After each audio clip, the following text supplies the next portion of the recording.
My name is Herodotus, and I am a traveler from Hyrcanassus. I retrace the cause of various events, such as wars and great calamities.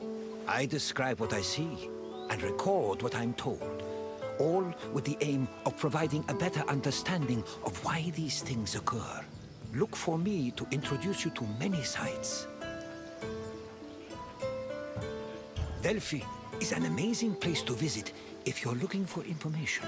I've come here on several occasions in search of answers to some particularly puzzling questions, and sometimes I even found them. This is Delphi, home of the renowned Oracle.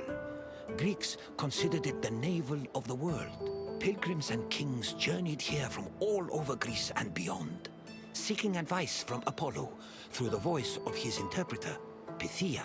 During your visit, you will experience the sanctuary through a pilgrim's eye and discover how important oracles and prophecies were to the people of Greece. Now, go off and begin your pilgrimage. I will be waiting for you at the end of your visit. To the Temple of Apollo, pilgrims walked this sacred path up Mount Parnassus. The summer sun beat down hot on their backs. Along the way, they took in the magnificent monuments, treasuries, and statues that adorned the road. These landmarks were tokens of people's reverence for the oracle's benevolence. All were dedicated to Apollo, and most were offered by cities to commemorate military victories. The monuments represented not only their donors' piety, but also their power and wealth. The sanctity of Delphi has endured to the present day, and visitors still take this very same route. One of the most impressive dedications to Apollo came from the Cnidians, a Greek population that colonized the island of Lipari, north of Sicily. The story behind this dedication is notable. The Cnidians were at war with the Etruscans in the Tyrrhenian Sea.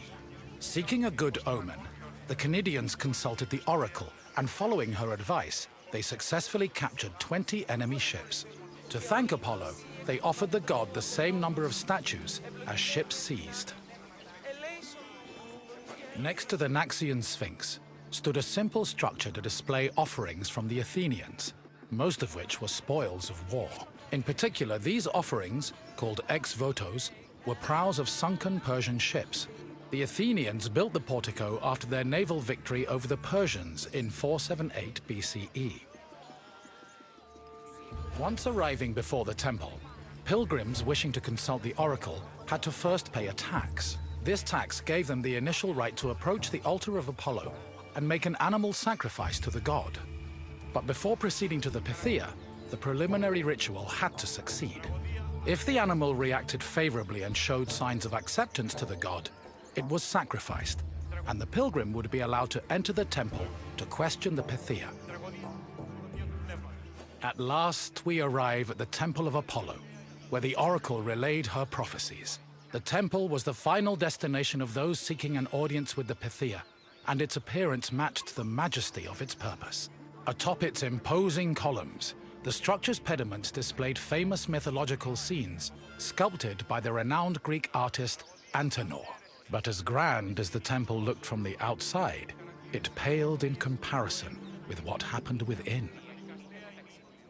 Prophecies were given in the most restricted part of the temple, the adytum, by a chaste woman known as the Pythia. Before delivering prophecies, she first purified herself with water, then burned laurel leaves and barley flour to begin the ritual. Finally, while seated on a tripod surrounded by offerings, the Pythia delivered Apollo's messages. Her words were often strange and indecipherable, and required further interpretation by the temple's priests. Despite much research, the exact causes of the oracle's behavior while prophesying are debated to this day. Myths say that while searching for an oracle who could impart their words to mortals, Apollo established a sanctuary on Mount Parnassus. Apollo took over this site by slaying its sinister guardian, the snake-like python. Your visit is complete. I hope you now understand how important this sanctuary was, and how it affected the lives of people both in the Greek world and beyond its borders. To be honest, I could speak about Delphi all day. But what would you like to do now? As you wish.